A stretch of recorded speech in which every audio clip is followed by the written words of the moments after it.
Hello, and welcome to Lead, Learn, Connect, where we explore the worlds of training, coaching, and powerful leadership. I'm your host, Alan Krieger, and on this show we talk about not just the how of helping others grow, but the behind-the-scenes work of overcoming challenges and staying connected to what's really important. Our guest today is Erica Johnsrud, a Senior Learning and Development Specialist at RDO Equipment Company. She facilitates learning experiences throughout their entire footprint. Prior to RDO, Erica was a certified Dale Carnegie trainer and spent much of her life in the nonprofit sector. Whether you're a new trainer, seasoned facilitator, or just curious about what it really takes to thrive in this world, this episode is for you.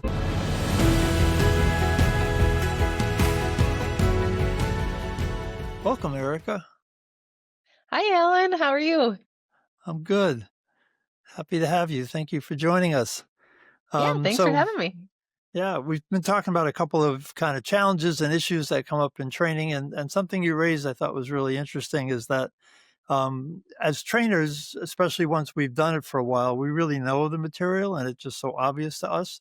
We don't always spend the time we need to for the participants. So talk a little bit about that. How do you, what are maybe some of the warning signs and what are ways to keep it fresh if you feel like you've been doing the same thing over and over? Yeah, well, I always joke that I've never done the same training twice because there's always something I could do better or different to make sure that we're interacting at a level that's going to stick with the participant. But I was having a really interesting conversation with a few other organizational development folks in my town a couple weeks ago, and we were just kind of talking about how sometimes you're working on content and all you can think is, oh, this is so elementary. This is obvious stuff. They are going to sit there and roll their eyes or be like, yeah, I know. And how often we have those thoughts because like you said, we live in it in the every day. So we're working on this constantly. And the thing is, those are usually the things that stick out the most to the participants. I was doing a training just last week, and one thing that really stuck out to a couple of the people after we discussed it at the end was that when they are helping their employees, they need to pause and give them time to react and give them time to think. And to me, duh, you have to give them that. And so it feels elementary, but when you're having those good conversations in the classroom, it hits differently to each person. And I think that was just a really good reminder for me, talking to other organizational development folks, that we live in it. So it seems elementary to us, but these people that we're with, they're not living in our space. And it was just a really great reminder to me that you are making a difference, even if to you it might seem obvious. So how do you read the group to get the sense of whether, there may be some people who know it and it is obvious to them and maybe they're rolling their eyes, but not so obviously. So how do you read that? And then what do you do when you've got new folks that really need the basics? You got more experienced people. How do you manage that process? Absolutely. That happens so often where in the group you're going to have just kind of a mixed bag of whether you're experienced or not. And I think utilizing that experience to help others is one of the ways that I tend to try to engage those folks that have maybe been there for a while and have done it. And they a lot of times you hear it was a really good reminder for them too, because we get so caught up in our day to day that we don't always take the time to pause and think about some of these things that we should be doing as leaders because we're expected to do more, better with less all the time. And so leadership sometimes is one thing that slips. And so when we can pause and have that time to think about it, is when our leaders are going to get better. But when we're in the training room, making sure I really make sure that I'm walking around, and you do have to sense the vibe, which is hard and not something you can really practice. But you have to sense the vibe in the room and then shift. And so that's where I think about too, having some of those concepts that might seem elementary to us, makes it a little bit easier to do some of that shifting too. We can ask those people that we maybe see that don't look engaged or that are rolling their eyes or clearly know this stuff. Ask them for their perspective. What are some best practices that they have? If I know ahead of time too, I'll try to pair new people with people that have been there for a while at the same tables if that's an opportunity that is available so that we can get them sharing their expertise and make them a part of the conversation.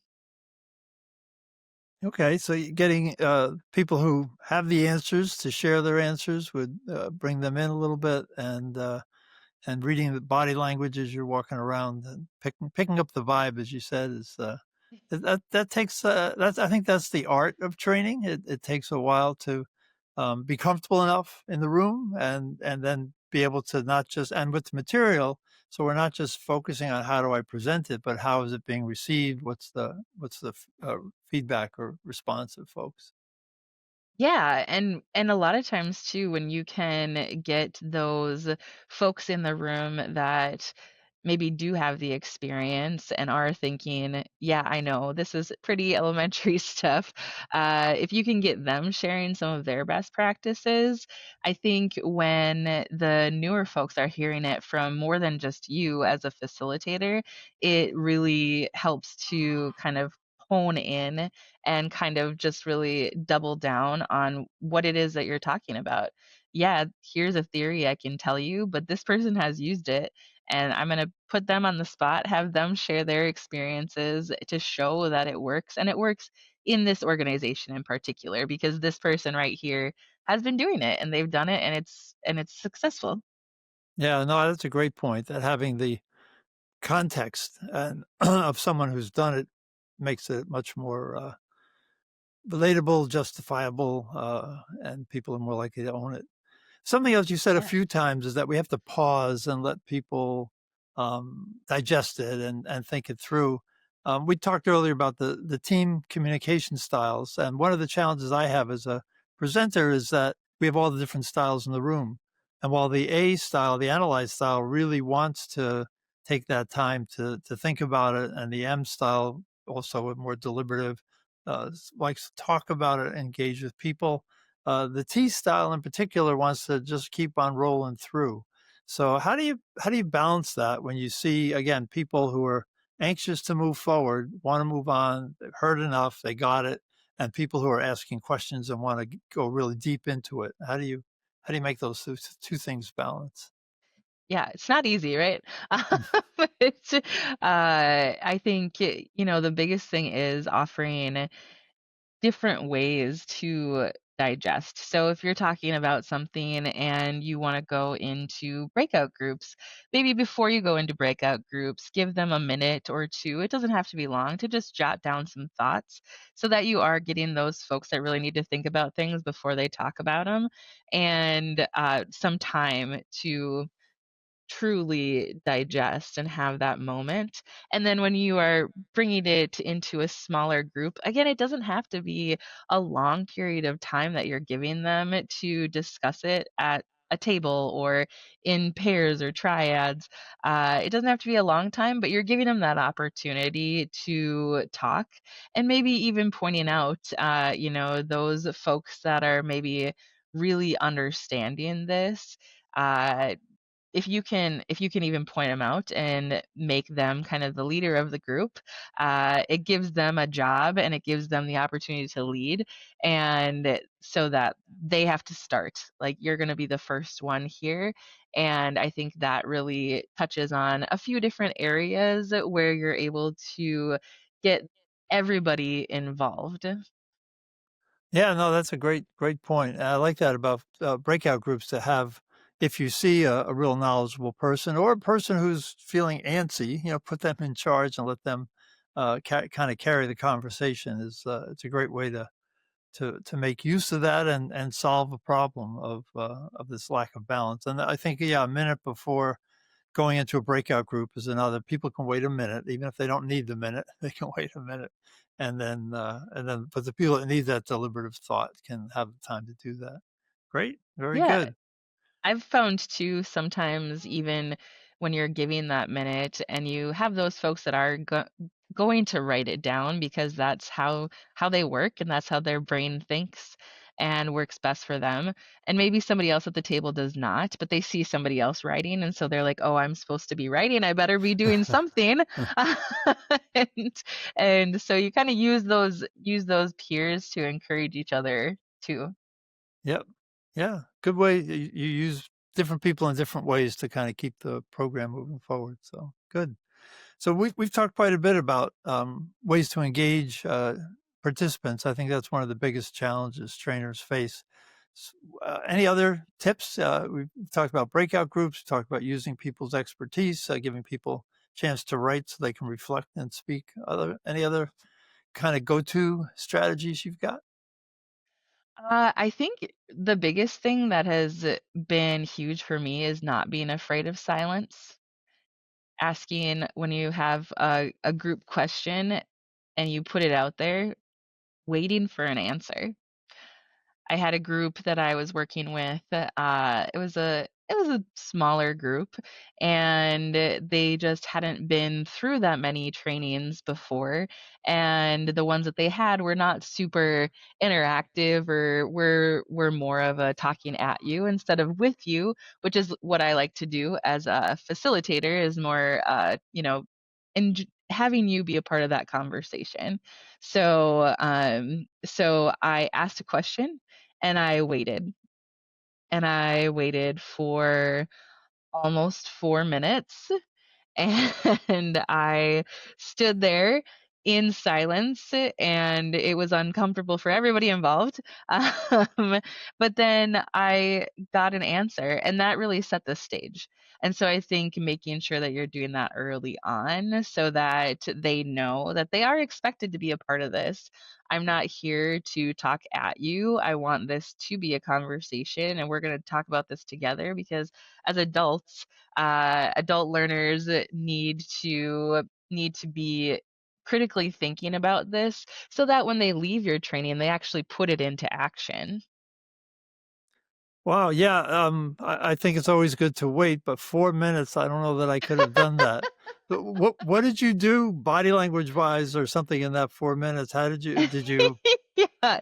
I tried to stand as confidently as I could, and truly just looked at them and looked throughout the room and made eye contact with as many people as I could, and just to encourage them and to show them that this is your time to talk, and we're not gonna move on until you do. Oh, good for you. I think that's a record, 4 minutes. I've made it for maybe a minute, minute and a half, and after that, it just feels like so much silence that everybody's uncomfortable, or at least I am, so I Yeah. start talking again. I would say that that one was long even for me, um, but I do think it set the stage, Mhm. right? Yep. Like, after that, they knew that if like, somebody had to say something. Yep.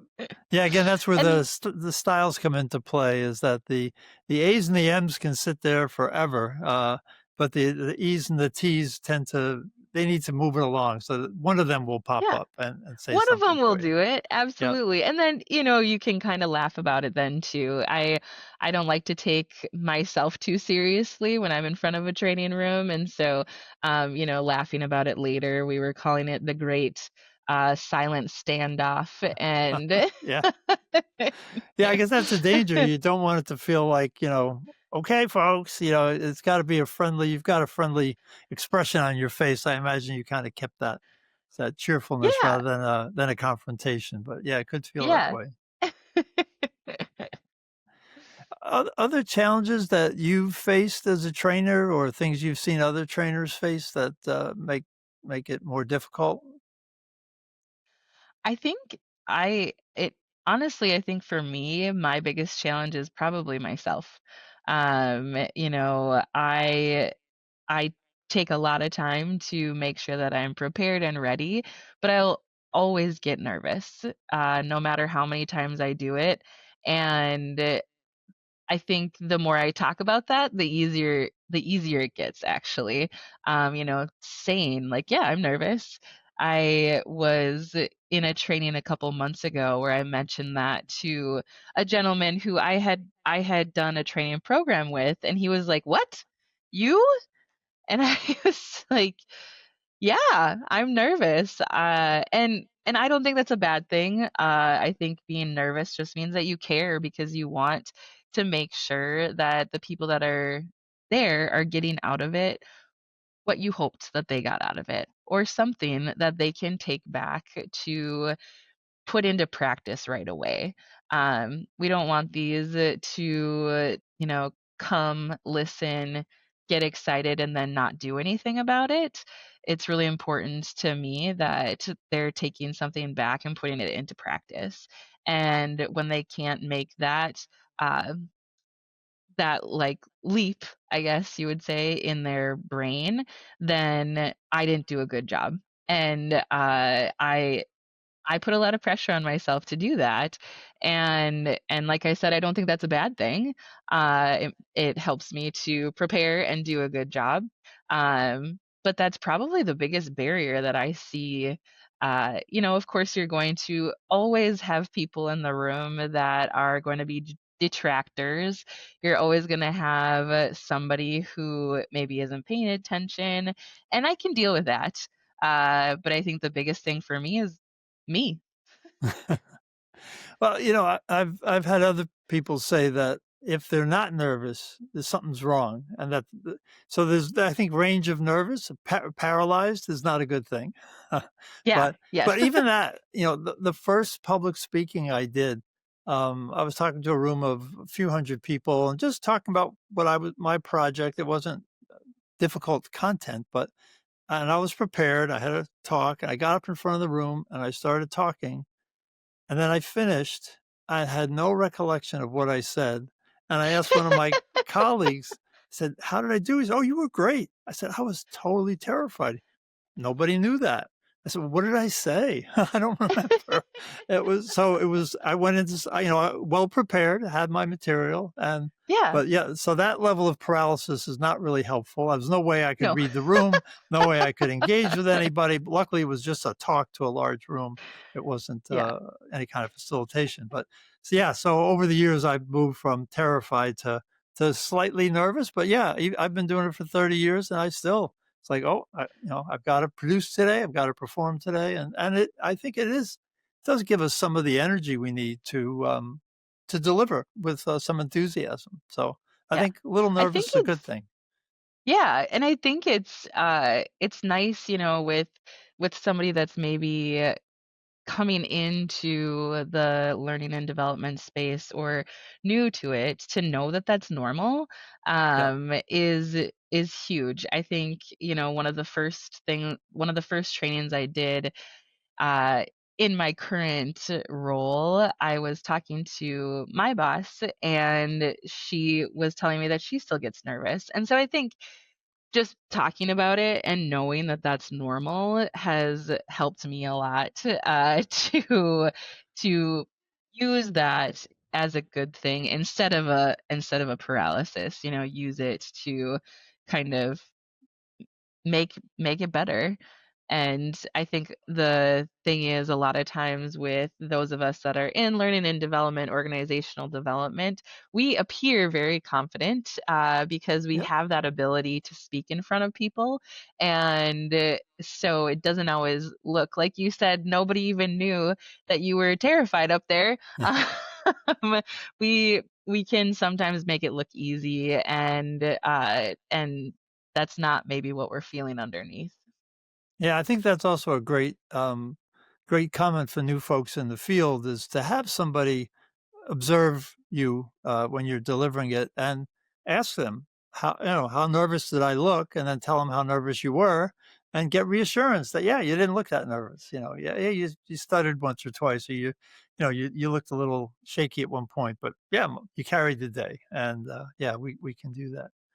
So I speaking like of, that. oh, go ahead. Sorry, I like that No, question too, though, because I think something that I've been trying to be better at after a training is to ask more specific questions. So, about things in particular that I did, or what's one thing I could do differently instead of just like how'd it go.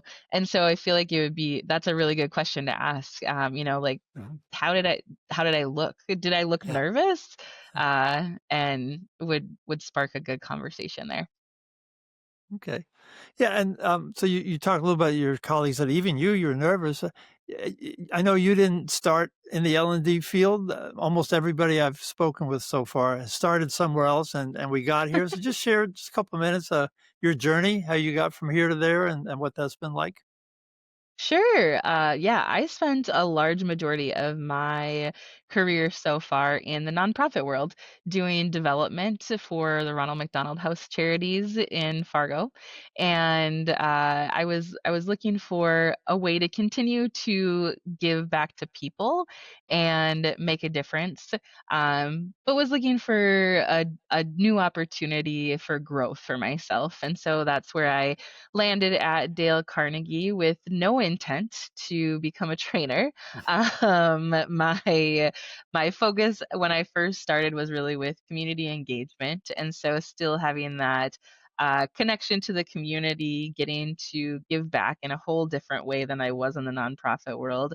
And my boss at the time just saw something in me and threw down a challenge, which is a Dale Carnegie principle. If you are familiar with Dale Carnegie, threw down a challenge to me to give it a try.